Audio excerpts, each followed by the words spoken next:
Okay, we began yesterday Sefer Yoshua. I just want to go backwards a little bit for a second.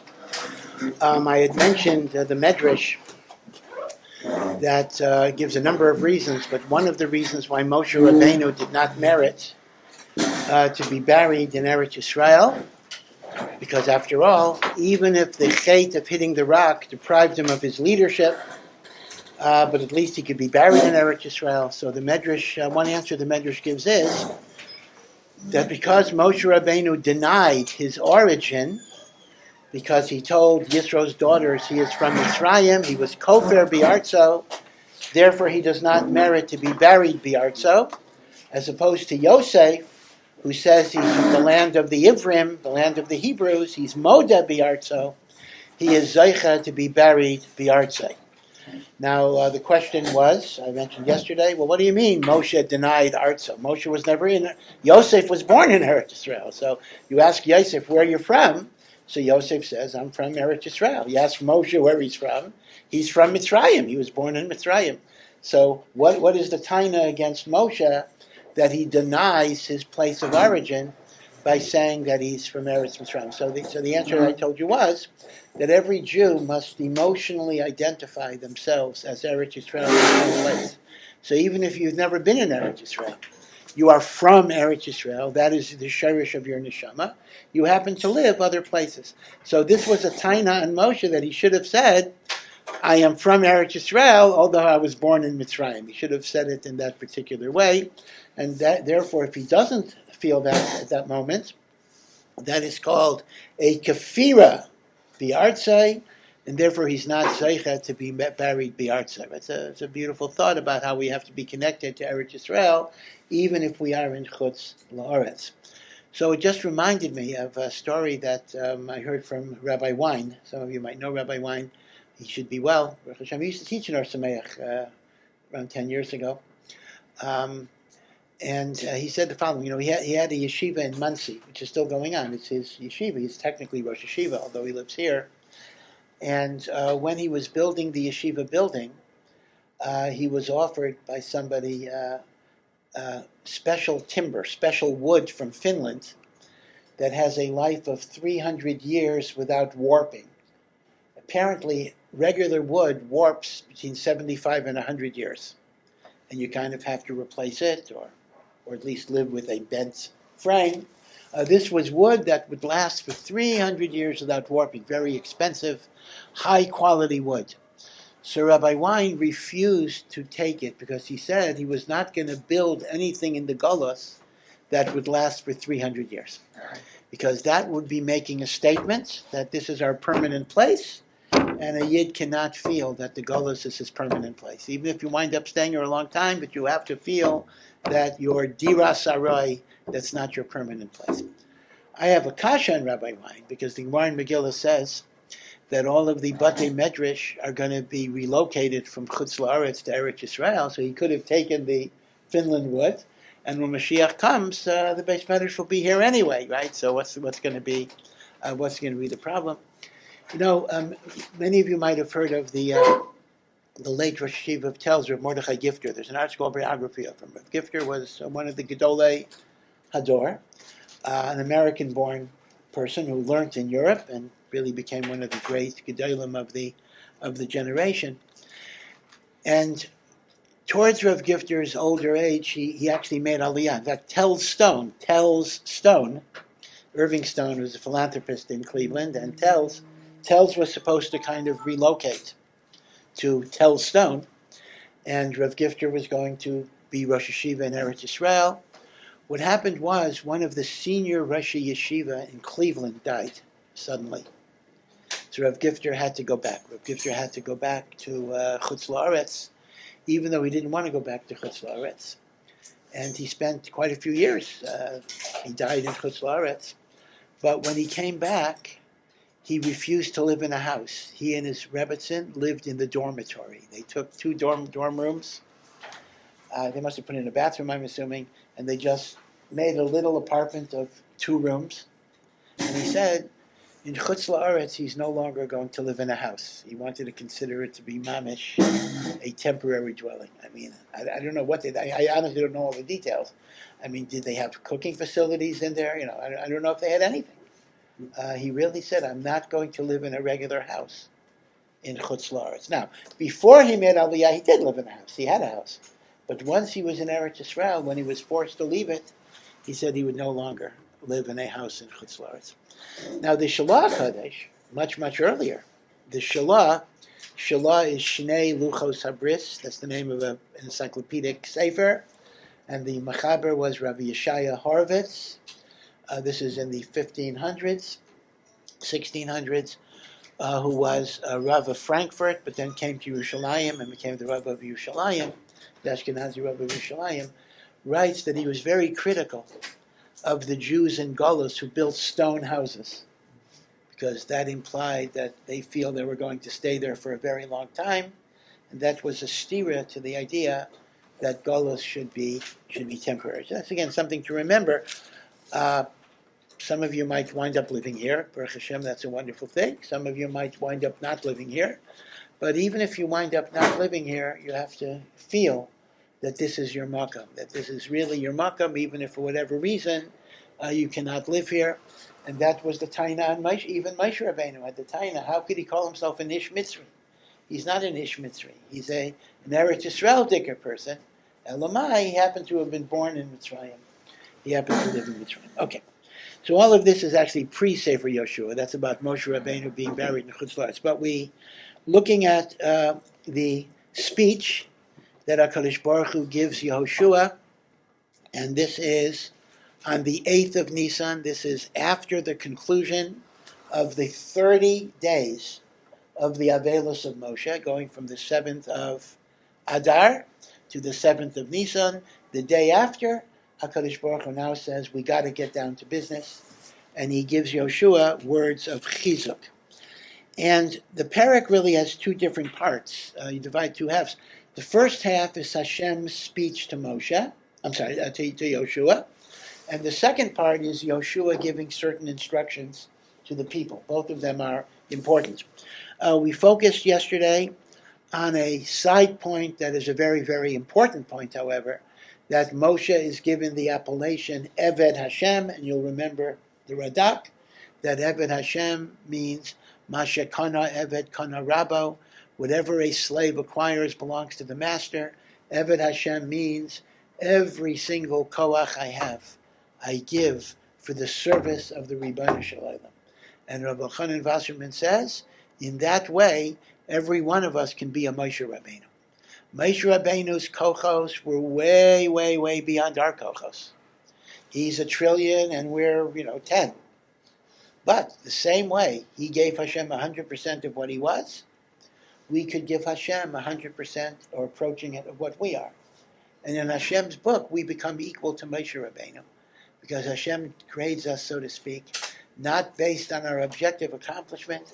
Hashem grades us by how much of ourselves have we given to him. Okay, that's the important musar of Eved Hashem. Okay, but looking at the actual tochan, the content of the speech, so Hashem says, Moshe, my servant, died. It is now your job to cross the Yarden. Remember, we're east of the Yarden. We're in a place called Arvos, Moab, the plains of Moab. And we have to cross the Yarden, meaning we're going from the east to the west. And Hashem says, you now have to prepare themselves to cross the Yarden. And then he says, just as I was with Moshe, I will be with you. And chazak v'yamatz, be strong and be filled with courage. So there is a very interesting pasuk. If you, I don't know if you have the sefer or not, but it says, it is your job to cross the Yarden and take the land that I promised to give to you. And then it says, Kol makom asher tidroch kaf raglechem. Kol makom, any place that the soles of your feet touch, any place that you walk on, I am going to give to you. Meaning, any place you go, you will be successful. Now, The simple pshat of the pasuk is that's referring to Eretz Yisrael. Wherever you go, Hashem will give you that part of Eretz Yisrael.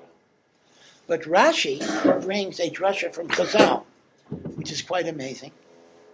And that is, the Kedusha of Eretz Yisrael extends not only to the territory within the boundaries of Eretz Yisrael, but anything that is conquered, now we'll have to see by whom, anything that is conquered by Am Yisrael to be added to Eretz Yisrael, this is called kibush, has Kedushas Eretz Yisrael, meaning it's chayav in Truma, it's chayav in Meiser, it's chayav in Shemitah. Even Chutz La'aretz is niskadesh b'kedushas Eretz Yisrael when it is conquered to be added onto Eretz Yisrael. And this is derived. This is a huge halacha. This is derived from the pasuk Kol Makaim Asher Tidraich Kaf Raglechem Bo Lachem Nasativ. Any place that you step, I've given to you, and Rashi understands that to mean, or Chazal understands that to mean, it has Kedushas Eretz Yisrael. So, you may ask a very simple question. If anything the Jewish people conquer, I mean, they would conquer America. America would have to keep Shemitah, right? Any place the Jewish nation conquers has Kedushas Eretz Yisrael. Then what is the significance of the boundaries of Eretz Yisrael? The Torah gives us boundaries of Eretz Yisrael. A northern boundary, an eastern boundary is the Jordan, a western boundary is the Mediterranean, the southern boundary, again, whatever the boundaries are. But we are given boundaries of Eretz Yisrael. Now, the simple way we understand the concept of the boundaries of Eretz Yisrael is these boundaries have Kedushas Haaretz, and outside of the boundaries don't have Kedushas Haaretz. That's the significance of boundaries. And yet, that's not true. You're telling me now, no, any place the Jewish people conquer. They conquer Kuwait, they conquer Saudi Arabia. It's going to have Kedushas Eretz Yisrael. So what is the Kedusha of the boundaries of Eretz Yisrael? Does this also apply, I know that some of the Shvatim didn't actually enter, I think Breitowitz and a few of the Shvatim were outside the actual parameters, so could you apply this Yeah, I'll talk about that. That's Erev Yarden, that's a special case. We'll talk about that. So the answer would be, the significance of the boundaries is that is the part that there's a mitzvah to conquer. You are commanded, the Jewish people are commanded, and Yeshua is commanded, to conquer the land within the boundaries of Eretz Yisrael. The Torah tells you what is Eretz Yisrael. It is this boundaried territory. You're not obligated to conquer Kuwait. But if, whatever reason, you conquer Kuwait, Kol Makam Asher Tidrach Kaf Raglechem, it's going to have Kedushas Eretz Yisrael. So with this, I'm not sure, did you guys ever learn the first parak of Gittin? No, okay, you didn't get there yet. Okay, David HaMelech, an example of this. Actually, the truth of the matter is, in Yoshua's time, this pasuk was not really Mekuyim, because as far as we see, Yoshua did not conquer any land outside of Eretz Yisrael. So this was, in the days of Yoshua, this was a theoretical issue. But in the days of David HaMelech, it actually was not. David HaMelech actually conquered territories in Aram. Aram corresponds more or less to Syria. Actually, we go back to Aram. That's where Laban is from, etc. That's where Avram was originally from, right? So David HaMelech, because of different reasons, we'll get into that later, actually conquered parts of Aram. And Jewish people settled there. So the question is whether the territories of Syria that David conquered, would they be chayav in Truma and Meiser and Shemitah, because once they were conquered, they have the status of Kedushas Eretz Yisrael, based on the pasuk, Kol Makayim Asher Tidreich Kaf Raglechem Bo Lachem Nasativ. There's no way to say they have like a lower level of kedusha. Yeah, so the Gemara analyzes this by introducing a concept called kibush yachid. And that is, literally, the conquest of an individual. Does it have the status of a conquest, or does it not? Surya, or Aram, the Gemara calls it Surya, actually Syria. Surya, or Aram, is classified by the term, and we'll explain the term, kibush yachid. So according to one Mandi Amar, kibush yachid shmei kibush. Kibush yachid is kibush. So there's full kedushat Eretz Yisrael. According to the other Mandi Amar, kibush yachid lav shmei kibush, and it doesn't have kedushas Eretz Yisrael, and we actually paskin kibush yachid lav shmei kibush, but midrabanan certain things attach. So, just in terms of labels, let's just look at labels for now. The status of David HaMelech's conquest of Aram, which is Syria, it's not all of modern-day Syria, but parts of modern-day Syria, is called kibush yachid, which means apparently a distinction is being drawn between two types of kibush. The opposite of kibush yachid, although the Gemara never uses the term, is kibush rabim. This is called kibush yachid. What is the definition of kibush yachid? Why would Syria be called kibush yachid? There's a machlokas, Rashi and Tosfos, how to understand the conquest of Syria that would make it kibush yachid. Rashi says that David HaMelech did not conquer Syria to be part of the Jewish national land. David HaMelech conquered Syria to be his own private estate.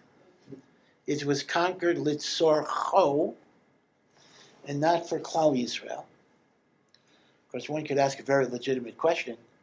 David HaMelech conquered it with a Jewish army, and the Jewish army had casualties. One could seriously question this idea that a melech is permitted to get into a military war just to add to his own personal estate, but this is how Rashi understands it. That even though Syria was conquered, it was not conquered l'tzorech kol Yisrael, it was conquered only for him as an individual, and that's the word kibush yachid. The conquest for the benefit of an individual rather than for the nation. That's an inferior type of conquest. That is not within the pasuk, Kol makom asher tidroch kaf raglechem, bo lachem nasativ, and therefore it is not chayev in trumas and maisos. Midrabanan, there are certain chiyuvim, indeed, but it's not chayev the oraisa. That's how Rashi learns. Tosfos has a different pshat. Tosfos learns that the rule that any extra territory that is conquered has kedushas haaretz only applies if you've already conquered everything within the boundaries. So if you've done what you're supposed to do, if you've conquered all of Eretz Yisrael, and then you conquer extra territory, that is when the extra territory has kedusha. But when you conquer the extra territory before you've done your job of conquering the territory, it does not have kedusha. And David HaMelech had conquered Syria before he had completed the conquest of things within the boundaries. See, again, as we're going to see, Yehoshua did not finish the conquest of the land. And indeed, different parts of the land we were fighting for all through the period of the judges and even into the reign of David HaMelech. Yerushalayim itself was not fully conquered until David HaMelech's time. So, according to Tosfos, the problem was not that the conquest was for a personal motivation. No, David HaMelech conquered Syria for the Jewish nation. But he did it before he completed the kibush within the boundaries. Now that makes sense. On the other hand, you might question the Lashon. So why is that called kibush? Yachid is the wrong word. It's not the conquest for an individual. It just means a conquest that was not in the right order. Why would you call that kibush yachid?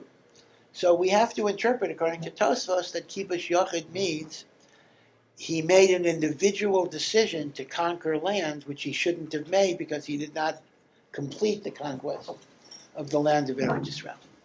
So it turns out that the Gemara analyzes the halachic status of Syria by the prism of kibush yachid. And we paskin kibush yachid is lav shmei kibush, and therefore, once something is called a kibush yachid, it is not within the parameters of kol makom asher tidrei kaf ragleichem. So what would be an example of a kibush which would have kedushas haaretz? So according to Tosfos, any kibush after we've already conquered everything in Eretz Yisrael, and according to Rashi, there would be a requirement that the kibush be done for national purposes and not for individual gain. Now, the question becomes, did that ever happen? Meaning, do we have any examples of extra shtachim beyond the boundaries of Eretz Yisrael being included? So the truth is, it happened during the Chashmonaim period, where the Malchei Chashmonai, after the Maccabee revolt, successfully conquered different territory. But the question that still becomes, does that apply to modern conquests? Meaning, if the state of Israel were to conquer some extra territory, in fact, even today, Eilat, for example, many people feel, and that's a complicated question, that Eilat is not part of the boundaries of Eretz Yisrael.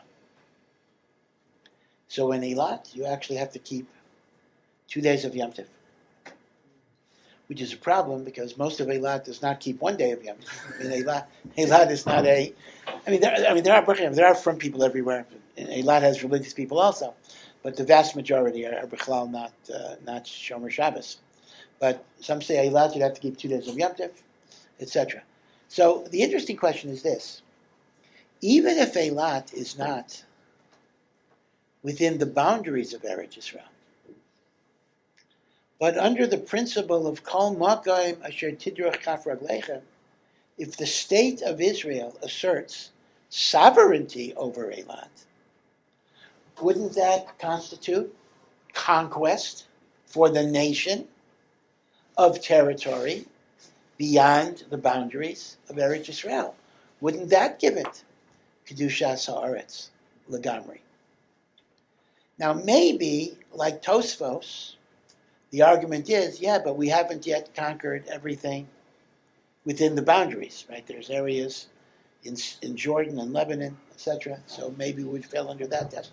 But I think the more basic answer, which is not so simple, is we're not referring to anyone that conquers. I mean, we're talking about a conquest through a melech, a duly authorized king of Israel, or a leader like Yoshua, where there's a Sanhedrin, meaning it's not the naked fact of conquest that gives Kedushat Haaretz. It has to be Al Pi Melech. Yoshua has the din of a Melech. It has to be with the Sanhedrin. So our kibush today, if we were to conquer Kuwait, or whatever it would be, we would not apply a Shemitah or a Meiser to Kuwait. We would not apply the pasuk Kol Makom Asher Tidrech Kaf Ragleichem, because our kibush today does not have the status of a Melech, Sanhedrin, and all of those other things. Now it's complicated. It's not so pashut. What are the requisites for there to be a kibush? And you can ask the other question. Let's say Syria. Now obviously the areas of Syria that David HaMelech conquered are no longer under Jewish sovereignty. But there are Jews in Syria. Now very few, but the truth is for hundreds and hundreds of years, the Syrian community was a very, very big, before 1948, for sure. The Syrian community, which is very big in New York, but in Syria itself, whether it was Aleppo, other cities, a very old, established Jewish community. Went back hundreds of years. I mean, the Rambam referred to it. In fact, this is a bit of a mystery. Syria was in possession, the Jewish community of Aleppo was in possession of what was called the Ben Asher Codex. Actually, this is totally peripheral, but actually it's very nogea Tanakh. Ben Asher, Aaron Ben Asher, was the greatest of a group of Chachamim that were called the Balei Mesorah. They worked and lived in Tiberia in around the 600s, 700s, 800s, before the Rambam. And these Balei Mesorah, I'm sure you've heard the expression Masoretic text. These Balei Mesorah devoted their lives to preserving exactly the correct, they looked at all the manuscripts, what was the correct text of Torah, Nevi'im, and Kesuvim. And the greatest of these Balei Mesorah was Aaron Ben Asher, who was just referred to as Ben Asher. And Ben Asher spent many, many years compiling a Torah, Nevi'im, and Kesuvim that became the authoritative source for everything else. Now, he wrote it in a codex. A codex is not a scroll. A codex is a book bound like this. And this was called the Ben Asher Codex. And the Rambam writes, when the Rambam wrote his own Sefer Torah, the Rambam wrote a Sefer Torah to fulfill the mitzvah of writing a Sefer Torah. The Rambam based it on the Ben Asher Sefer Torah. How did he get it? He didn't go to Syria. I'm not clear exactly how he copied it, but he based it on the Ben Asher, and this was the Rambam's psak, that the Ben Asher is the authoritative text. That's called the Masoretic text. The Ben Asher Codex was kept in the main Beit Knesset of Aleppo, and it was kept under lock and key. I mean, they didn't use it like during the week or whatever it would be. It was really like a treasure. In fact, Sephardim get a little superstitious sometimes. All apologies. And they looked at it like a good luck charm. They basically said, we're keeping this. This is going to protect us from everything. And, we're not going to let anybody see it at all. Right under lock and key. What happened to the Ben Asher Codex after 1948 is quite literally a detective story. And indeed, there are books written about the detective story. Somehow, Eretz Yisrael, they wanted to get it here, but different parts of it were stolen. Some people took little pages, because when the State of Israel was proclaimed, there were pogroms in Syria. And therefore, we had to protect the Ben Asher Codex. And there are pictures of the pages being ripped apart and thrown away the Arabs didn't destroy it, but it was desecrated. And people collected it. But some people took a page for good luck, mazel. They kept the page in their wallet, whatever it would be. And there was an attempt to reconstruct it, and when it got to Eretz Yisrael, a lot of things were missing. And some suspect there were professors who stole it for their own research or the like. A whole thing. This is called the Aleppo Codex, or Codex. It's Ben Asher. Ben Asher and the like. But what's interesting is that the one thing that's missing from the Ben Asher Codex is that the Chumash, Chamisha Chumshei Torah. In other words, the Rambam obviously had a Ben Asher Codex for the Chumash, because he said that is what he based his Sefer Torah on. And yet, we don't have it. That disappeared legamri. We don't know where it is. Even prior to 1948, it already was gone. So the point I'm making is simply this. This is just a digression, the Ben Asher. But whenever you hear the name Ben Asher, be aware that he was the greatest of the Balei Masorah, and he is the one, he and his family, were the great preservers of the Masoretic text as we have it. So Masoretic text, even though it sounds scholarly, is not a treif term. Masoretic text is simply the nusach of Torah, Nevi'im, and Kesuvim that we have. This is our text. It's called the Masoretic text. It was preserved by the Balei Masorah. But the point I'm making is, the Aleppo community was an old community that went back hundreds and hundreds and hundreds and hundreds of years. Very religious, very devout. They were Sephardim, of course, but very, very frum, very strict. And after 1948, it kind of dwindled. Some came to Eretz Yisrael. Many came to Brooklyn, came to New York, Deal, New Jersey. There are large Syrian communities. They have some unique minhagim that came later. For example, in the Syrian community, they will not allow you to marry a ger or a gioret. If you are a man or a woman in the Syrian community, they treat marriage to a convert as if you're intermarrying, and they will expel you from the community. Now, on one level, this is horrendous. The Torah says 30 places you're not allowed to humiliate or embarrass a ger. So how can you possibly have a rule that says, oh, you marry a ger, we're kicking you out. Ger is an inferior person. What type of business is that? So on one level, it's horrendous. On another level, the problem was this. This is not an ancient thing. This goes back only to the 1930s. The problem was that as people were getting more assimilated, even within the Syrian community, there were intermarriages. But a Syrian had so much respect for his parents, he would never marry a goy. So they would get a quickie conversion or a fake conversion, or whatever it is, to make the parents happy. And the Rabbanim saw that this could be a very, very destructive way of essentially having mamash intermarriages through the masquerade of a fake conversion.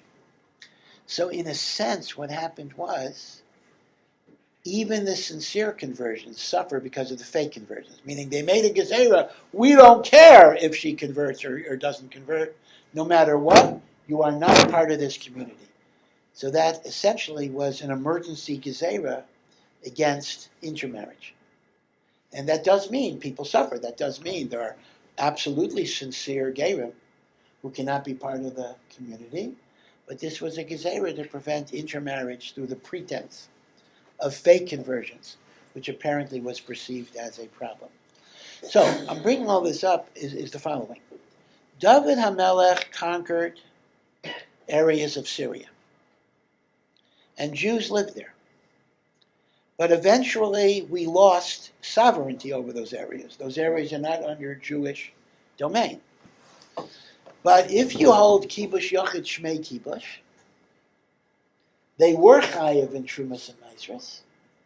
So would that continue even when sovereignty was terminated? Meaning, when we say the conquered areas have kedusha, is that only while they're conquered, or even when they're not conquered anymore?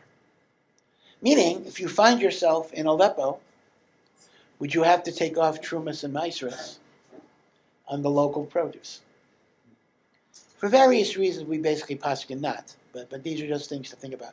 So this is a very complicated sugya in halacha, but it's all derived from this pasuk. Anywhere that you go, I give to you. This is the halachic source of the idea that even land outside of the boundaries of Eretz Yisrael will have Kedushas Eretz Yisrael, subject to the Machlokas Rashi and Tosfos about Kibush Yachid. Syria was Kibush Yachid. Yeah. Maisa, what do people do in Eretz today? In Eretz, they keep 2 days Yom Tov? Yes. Well, if you're religious, people not keep. Well, many people do keep 2 days of Yom Tov. Right. Exactly right. So that would be an argument. Whatever. Well, it depends. if you like 2 days Yom Tov or not. I was going to say that's an argument not to move to a lot, but who cares? I want more experience, more Yom Tov, whatever it would be. But there are other reasons not to move to a lot, which are actually more substantial. But again, I do want to emphasize, I don't want to disparage Eilat either. I mean, there are religious Jews in Eilat, but it is overwhelmingly a very non-religious city. Yeah. Regarding being able to conquer outside, it doesn't seem like it doesn't work for me. It seems like an aggressive standpoint. In other words, if it was defense, I can understand. But what Hashem is saying, hey, you feel like expanding and conquering. Yeah. So let's talk about that a little bit. What's going on here? The Torah says, whatever you conquer will be holy. Is the Torah authorizing? Not the Torah, but the pasuk here. Is the pasuk here authorizing wars of expansion? I simply want to conquer Kuwait. I want to conquer Saudi Arabia. I mean, we would normally consider that to be not good. So here, let's go back a little bit and talk about the law of war. There are two types of milchama that the Torah says is halachically legitimate. One is called a mitzvah war, milchemes mitzvah, and the other is called milchemes rishus, which is an optional war. Now, milchemes mitzvah is a very familiar category. That's a war against Amalek, number one. Number two, that's a war against the 7 nations that inhabited Canaan. Number three, a war of defense, like we're fighting now when an enemy attacks you and they want to kill your people. Those are milchemes mitzvah. The Ramban would add, a war to conquer the boundaries of Eretz Yisrael is a milchemes mitzvah, even if it's aggressive, to conquer the boundaries of Eretz Yisrael. All of those are mitzvah wars. However, there's another type of war, which is called an optional war. An optional war, it's hard for us to understand. That quite literally means an aggressive war of expansion that is not undertaken for self-defense. We want to conquer Kuwait. Now, it is very, very clear that Bisman Hazeh, we have no halachic power or authority or right to engage in Milchemes Rishus. And that's because Milchemes Rishus has many, many conditions. You need a melech, first of all. You need a Sanhedrin that approve it, second of all. Third of all, and this is the biggie, you need prophetic rishus from Hashem through the Urim V'Tumim, the Kohen Gadol's breastplate. In other words, what we're saying is you're permitted to engage in a war of aggression if God gives you explicit permission to do so. Now, why would God give the permission is a good question, but you can't do it on your own. You essentially have to ask God, is this okay? Now, I assume God would normally say no. But there may be reasons why God might say yes. See, that's the biggie. In other words, the notion of a war of expansion can only exist via the Urim V'Tumim. Right? So as a result, we would have to assume that the Kol Makom Asher Tidreich would either apply to a Milchemes Rishus that was authorized by the Urim V'Tumim, or a defensive war that resulted in the conquest of territory. For example, after the 6-Day War, Israel acquired, of course, the Sinai is part of Eretz Yisrael, but Israel acquired territory in a defensive war. So those are the two ways. But but you're 100% correct. If Eretz Yisrael, if Israel would simply decide we want to conquer Kuwait, Kuwait would not have the kedusha of Eretz Yisrael because that was an illegitimate act of aggressive conquest. And it's clear in a legitimate act of aggressive conquest cannot create any kedusha to Eretz. Yeah. Does that carry over the idea in Eretz Yisrael, the ground is tahor and inside the ground is tameh? Does that carry that? Yeah. So that's a good point. But apparently, the chiddush of this pasuk is that when it is conquered under a halachically proper protocol, the ground itself now becomes sanctified. That's exactly it. You're transforming something from chol or tameh to Kadosh and Torah. Right? So this is an enormously important pasuk. Kol Makayim, so remember the drasha, Kol Makayim asher tidreich kaf raglechem bo lachem nisativ. Now, you may ask the following question. We have a general rule that a Navi, books of Nevuah cannot create new halachos. The halachos of the written and oral Torah have to be based on what Hashem told Moshe. Ein hanavi rishoy lechadesh. A Navi cannot tell, in other words, a Navi certainly cannot be mavadal mitzvah. He can't tell you, don't keep Shabbos. But not only that, he can't even add to the Torah. He can't say, oh, Hashem said we should do an extra mitzvah. That's included in the rule of lo b'shamayim. The Torah is no longer in heaven. And that's the rule, ein hanavi rishoy lechadesh. A Navi cannot be machadesh, cannot innovate halachas. Now, here we're reading the book of Yoshua, and I read the pasuk Hashem says to Yoshua, every place that you step, I am giving to you with kedushas Eretz, and that seems to be the source of a very significant halacha, that what the Jewish nation conquers, if it does so in a legitimate way, has kedushas Eretz. Huh? Am I able to infer such a halacha from the books of the Nevi'im? Right?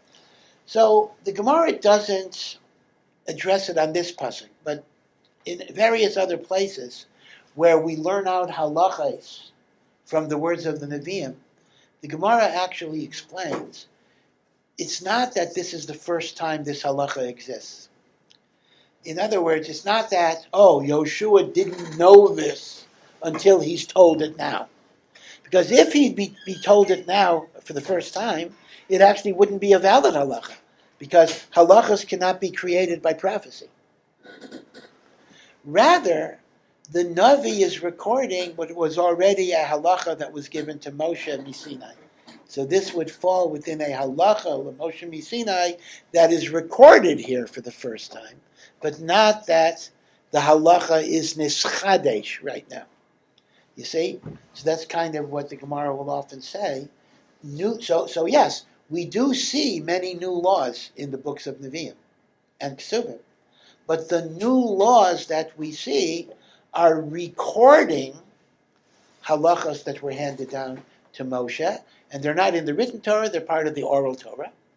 And this is what we would call halacha l'Moshe Misinai. So we have to assume, kol makayim asher tidrech kaf raglechem. Hashem is saying it to Yoshua now, but this is not the first time this principle existed. This was a halacha l'Moshe Misinai. That would have to be the assumption. The last question I'll say for tomorrow, and that is, the person who asked isn't here now, but that's the issue of the 2.5 tribes. Because remember, the land of 2.5 tribes, Reuven, Gad, and Chatzi Shevet Menashe, that was not within the boundaries of Eretz Yisrael. That was not within the boundaries. So the question is, what is the status of that land for Trumos and Maasros and Shemitah? Technically, Reuven, Gad, and Chatzi Shevet Menashe did not live in Eretz Yisrael, at least geographically. So what is their status? And if their status is it did have Kedushas Haaretz, would that apply even today? I'm in Jordan, right? I buy a banana in Amman. do I have to take off Trumas and Mises? Now Amman is the place where Reuven and Gad lived. Okay, so you can't escape it, right? You think, oh, I'm outside of Israel, I don't have to worry about Trumas and Mises.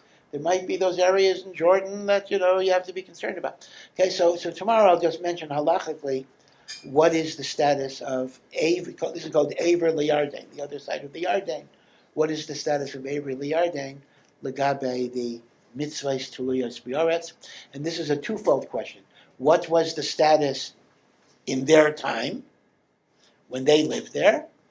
And then, what is the status today? Those are two separate questions. I mean, obviously, if it wasn't Eretz, if it didn't have Kedushas Eretz when they lived there, it doesn't have Kedushas Eretz. I mean, that's for sure. But the question is, if it did have Kedushas Eretz then, would that even apply today? Yes, we'll talk about it tomorrow. Thank you for listening to this Awesome Ech production. To find out more and to partner in our mission, please visit ohr.edu.